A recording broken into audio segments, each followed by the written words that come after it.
हर साल प्याज की खेती करते हैं, लेकिन प्याज में पीलापन, थ्रिप्स और फंगस का अटैक से सबसे ज़्यादा परेशान रहते हैं। लेकिन अब नहीं, क्योंकि इस वीडियो में मैं आपको बताने वाली हूँ कि आप किस प्रकार से आपकी प्याज का कंद का साइज अच्छा कर सकते हैं, क्वालिटी को बेहतरीन कर सकते हैं और उपज को अपनी बम्पर पैदावार कर सकते हैं। नमस्कार किसान भाइयों, मैं आयुषी बंसल फिर से करती हूँ स्वागत रबी सीरीज की हमारी इस नई वीडियो में, जहाँ मैं आपको बताऊंगी 6 ऐसे टिप्स जो कि किसान भाई नहीं जानते हैं, लेकिन इनको जानने और समझने से आप प्याज की पैदावार को 20 से 30% तक बढ़ा सकते हैं। प्याज की खेती करने से पहले हमें नर्सरी को तैयार कर लेना चाहिए, जिससे हमारी पैदावार जल्दी आए, साथ ही हमारी समय की बचत हो और हमें ये पता चले कि कौन सा बीज अंकुरित हो रहा है या नहीं हो रहा है। नर्सरी को तैयार करने से पहले मिट्टी को अच्छे से भुरभुरी कर लें, क्यारी बना लें, साथ ही मिट्टी में गोबर की खाद डालें।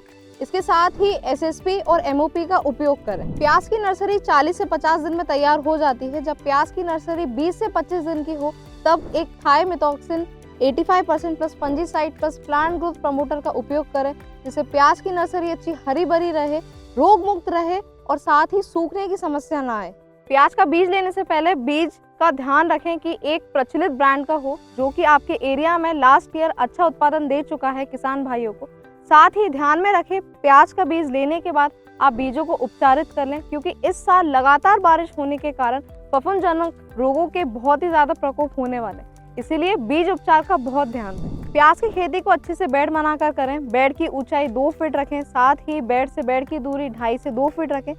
साथ ही ध्यान में रखें कि मिट्टी अच्छे से भुरभुरी हो और जल भराव की समस्या ना आए। साथ ही गोबर खाद का उपयोग करें और मिट्टी को अच्छे से तैयार करें। खेत की तैयारी के बाद आता है बेसल डोज। बेसल डोज को सही मात्रा में देना बहुत ज़रूरी है, जिससे हमारी फसल अच्छी हरी भरी रहे, हमारी पैदावार अच्छी हो, हमारे कंद की साइज अच्छी हो और अंकुरन के बाद भी फसल हमारी हरी भरी रहे। बेसल डोज 1 एकड़ के लिए अगर हमें लेना है तो डीएपी 2 बोरी, साथ ही उसके साथ एमओपी 1 बोरी, माइक्रोन्यूट्रिएंट्स का 1 बैग, साथ ही गोबर की खाद 3 से 4 ट्रॉली और साथ में फिप्रोनिल 0.6% लें, जिससे दीमक जैसी समस्या ना आए।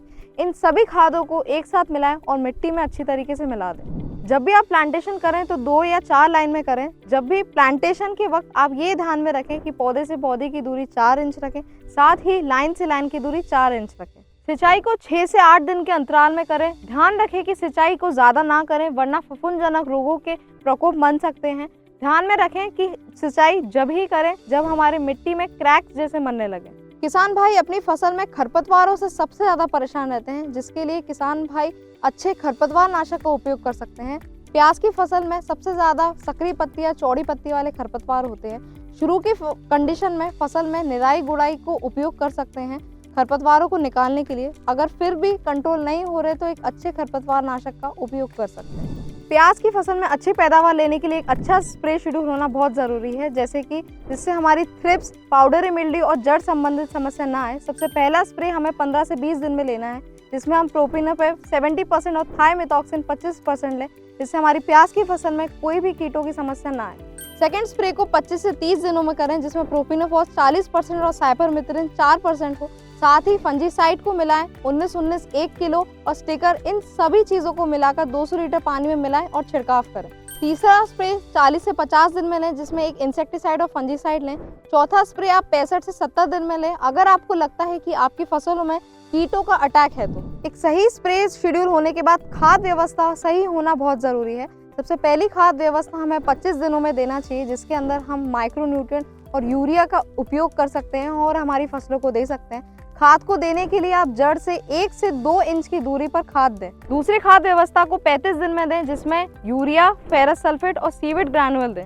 तीसरी खाद व्यवस्था को 50 दिन बाद दें, जिसमें आप फेरस सल्फेट और यूरिया का उपयोग करें। साथ ही जब भी आपकी फसल 65 दिन की हो जाए या 50 दिन की हो जाए, उसमें आप पोटैश और बोरॉन का स्प्रे लें, जिससे आपका कंद का विकास अच्छा हो। प्याज की स्वस्थ फसल ट्रांसप्लांटिंग के 80 से 90 दिन में तैयार हो जाती है। अगर हम इसकी लागत की बात करें, 1 एकड़ में 30 से 35 हज़ार की लागत में हमारी प्याज की फसल तैयार हो जाती है। लेकिन अगर हम इसके प्रोडक्शन की बात करें तो हम आराम से 150 से 200 कुंटल प्रति एकड़ तक उत्पादन निकाल सकते हैं। लेकिन अगर हम प्याज की फसल को अच्छे से ध्यान रखें तो इससे ज़्यादा उत्पादन हम निकाल सकते हैं। तो किसान भाइयों, आज की जानकारी आपको अच्छी लगी हो तो वीडियो को लाइक, फॉलो, शेयर करना ना भूलें। धन्यवाद।